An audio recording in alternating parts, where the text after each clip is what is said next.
Olá a todos, eu sou o Vitor Casagrande, professor de bandolim, e na videoaula de hoje a gente vai falar sobre cifras harmônicas e como que vocês podem aplicar as cifras, né, e a harmonia aqui no bandolim. Para começar, de uma maneira bem introdutória, eu vou explicar para vocês o que são as cifras. As cifras são letras e alguns números que nos ajudam a entender e a decifrar qual harmonia foi escrita naquela partitura, naquele pentagrama. Então é uma espécie de código, para que a gente leia a harmonia. Elas são utilizadas em todos os lugares do mundo, são muito populares. Existem pequenas variações em determinadas regiões do mundo, mas eu vou comentar um pouco com vocês aqui num esqueminha para que vocês entendam melhor como se dão essas variações, algumas que vocês vão encontrar principalmente na música norte-americana e algumas que vocês vão encontrar na música brasileira, para que vocês se situem um pouco melhor com relação às cifras. Então, seguindo aqui com as cifras harmônicas, a primeira coisa que eu gostaria de comentar com vocês é sobre as tríades maiores, que são os acordes maiores formados por 3 notas: tônica, terça e quinta. Então essas tríades maiores, elas são representadas pelas cifras com a letra maiúscula, com essas letras maiúsculas que vocês podem observar aqui. Então o Dó maior é representado pela letra C, o Ré pela letra D, o Mi maior pela letra E, o F representa o Fá maior, o G representa o Sol maior, o Lá maior é representado pela letra A e, por fim, o Si maior é representado pela letra B. Quando nós passamos para as tríades menores, que são os acordes com 3 notas, mas com a terça menor, ao invés da terça maior, como nós encontramos nos acordes maiores, nós temos esse pequeno M, esse M minúsculo, em frente às letras, que seguem a mesma lógica das tríades maiores, mas com esse M minúsculo que indica que o músico tem que executar um acorde menor. Depois eu separei para vocês aqui como que vocês vão encontrar nas cifras os acordes sustenidos e bemóis. Então nós temos aqui o símbolo do sustenido, que eleva ao acorde um semitom, ou meio tom, que é uma casa do bandolim.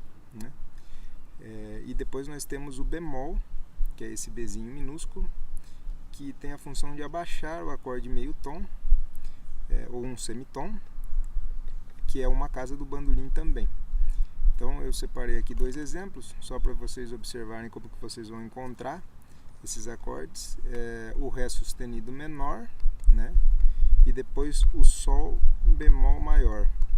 Como que vocês vão encontrar esses acordes sustenidos e bemóis grafados nas cifras. Depois algumas coisas aqui sobre as tétrades, que são os acordes com 4 notas. Então além da tônica, terça e quinta, a gente vai ter aí a sétima ou alguma outra dissonância que a gente vai poder encontrar nesse acorde, como a sexta, por exemplo. Então nós temos aqui Dó maior com sétima maior, e as 3 formas mais comuns da gente encontrar os acordes com sétima maior, eu escolhi o Dó aqui simplesmente como exemplo, vocês podem transpor isso para qualquer outra tonalidade. Então nós temos aqui o Dó com sétima maior escrito da forma norte-americana, que é o C Major 7, esse primeiro exemplo. E depois as 2 formas que são mais comuns aqui no Brasil, da gente encontrar escrito as cifras, que é o Dó 7+, esse segundo exemplo, e esse Dó 7 com esse M maiúsculo, que significa sétima maior também. Depois logo abaixo a gente tem um Dó maior com sétima menor, que é muito conhecido como Dó 7, A gente não fala Dó maior com sétima menor, a gente fala simplesmente Dó 7. Depois o Dó diminuto, que também é encontrado dessas 2 formas, tanto com essa bolinha sobrescrita, com esse O sobrescrito, quanto com esse com essas 3 letras do símbolo do diminuto, dim, e depois o dó meio diminuto, que é o dó menor com sétima e a quinta bemol, né? Então nós temos também essas duas formas da gente encontrar o dó meio diminuto escrito. Em seguida nós temos alguns acordes com mais alterações, que eu resolvi exemplificar aqui, que são alterações que são bastante encontradas. Então nós temos o dó com sétima e quinta aumentada, o dó maior com a nona, né? O ADD 9, né? A nona adicionada, também uma cifra que é muito encontrada nas músicas norte-americanas. Depois o dó sus com quarta, que é o dó sem a terça, né? Com a quarta no lugar da terça. Depois dó com sétima e 11ª aumentada, também grafado dessas duas formas que vocês estão vendo aí, ou sustenido 11 ou 11 mais. E por fim aqui o dó menor com sétima maior, que vocês podem encontrar o 7 mais ou major 7, assim como o dó maior com sétima maior.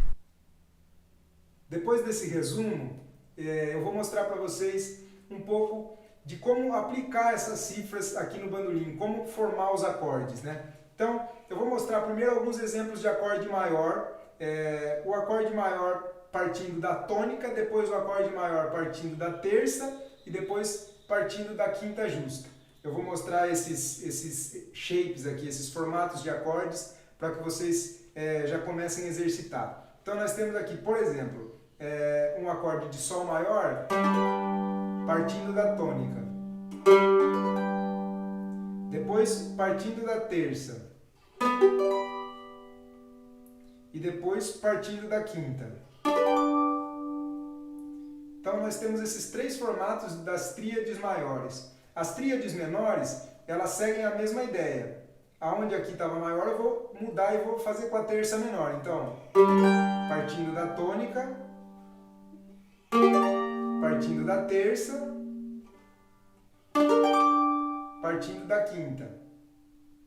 Depois, para as tétrades, a gente já vai começar a ter milhares de variações e a gente também tem como trabalhar os acordes aqui no bandolim com menos notas. Isso é bem comum dos bandolinistas fazerem, da gente não tocar às vezes o acorde cheio, mas tocar o acorde com 3 ou às vezes até com 2 notas, né? Como o bandolim é um instrumento que tem as cordas duplas, às vezes a gente consegue fazer esse acompanhamento soar bem só com 2 notas, sabendo trabalhar essas notas e como conduzir bem as vozes, criando pequenas melodias dentro dessa harmonia, né? Então, eu vou mostrar aqui para vocês também alguns acordes com sétima. Por exemplo, aqui a gente tem um Sol com sétima,